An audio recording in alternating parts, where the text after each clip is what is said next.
حضرت داتا صاحب عثمان حضرت علی بن عثمان الحجویری رحمۃ اللہ تعالی علیہ نے تقوی کے حوالے سے ایک قول نقل فرمایا. آپ فرماتے ہیں التقوی، تقوی کیا ہے؟ اب ہم چونکہ روزے پر بات کر رہے ہیں نا کہ کتب علیکم الصیام کما کتب علی الذین من قبلکم لعلکم تتقون. اب یہ تقوی کیا ہے کہ ہم روزہ رکھیں اور ہمیں تقوی مل جائے، قلب کی یہ کیفیت مل جائے، یہ تقوی کیا ہے؟ تو فرمایا التقوی ترک کل شیء یشغلک عن اللہ. فرمایا التقوی ترک کل شیء، رمضان میں کھانا چھوڑ دیا، پینا چھوڑ دیا، عمل زوجیت چھوڑ دیا، یہ فقہی تعریف ہے روزے کی. لیکن تقوی کیا ہے؟ فرمایا ترک کل شیء، ہر اس چیز کو ترک کر دینا، یشغلک عن اللہ، جو تمہیں اللہ سے غافل کر دے. اب آپ غور فرمائیں کہ روزے کا مقصد تقوی. اب ہم نے روزہ رکھا یعنی کھانا چھوڑا، پینا چھوڑا، عمل زوجیت چھوڑا، سحری تا افطار، ہم نے کہا روزہ ہو گیا. اس کے ساتھ ہم نے کیا کیا؟ معاذ اللہ ثم معاذ اللہ، کھانا پینا تو چھوڑا، نماز بھی چھوڑ دی.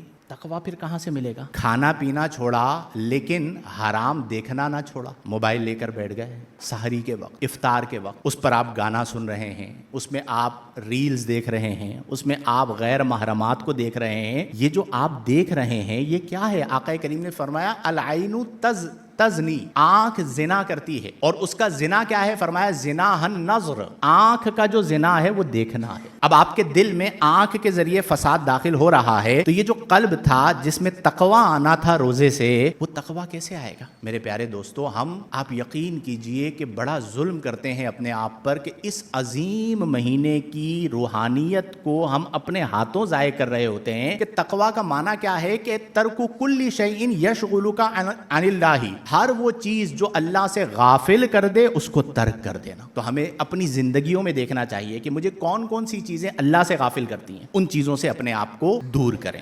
اسی طرح ایک بزرگ گزرے ہیں ہمارے، بڑے عالم دین، بڑے محقق، اپنے زمانے کے صوفی بزرگ ہیں، حضرت جنید بغدادی. آپ نے نام سنا ہوگا، بہت بڑا نام ہے. انہوں نے تقوی کے حوالے سے فرمایا کہ تقوی کیا ہے؟ فرمایا التقوی، تقوی یہ ہے کہ ان تکون مع اللہ، تقوی اللہ کی معیت کا نام ہے. ان تکون، کہ تو ہو، مع اللہ، کس کے ساتھ؟ اللہ کے ساتھ. کیسے ہو؟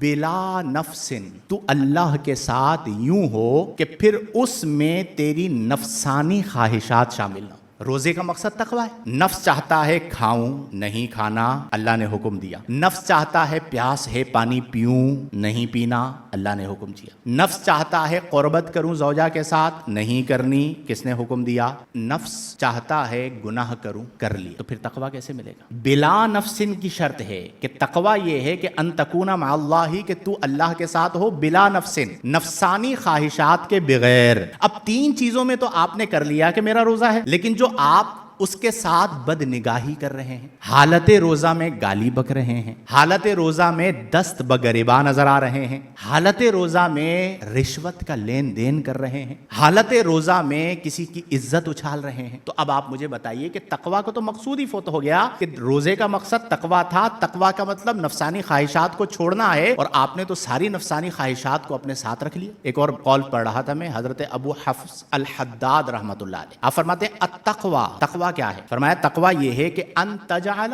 بینک و بین ما حرم اللہ حاجزا، کہ تقوی یہ ہے کہ ان تجعل بینک و بین ما حرم اللہ، کہ تو اپنے درمیان اور وہ تمام چیزیں جنہیں اللہ نے حرام قرار دیا ہے، حاجزا لہ، اس کے درمیان رکاوٹ بنا لو. تو جب یہ رکاوٹ بنا لوگے تو یہ تقوی حاصل ہوگا. کتب علیکم الصیام کما کتب علی الذین من قبلکم لعلکم تتقون. اب تقوی کب ملے گا؟ جب ساری حرام چیزیں، صرف کھانا پینا اور عمل زوجیت کو ترک کرنا تقوی نہیں ہے، روزے کا مقصد نہیں ہے. ٹھیک ہے، اسے تو بھوک اور پیاس قرار دیا گیا جب تک کیفیت قلب تبدیل نہ ہو. تو میرے پیارے دوستو، ہم سب کو یہ غور کرنا چاہیے کہ اور اس چیز کو اختیار کرنا چاہیے کہ ہم تقوی حاصل کرنے والے مسلمان بن جائیں.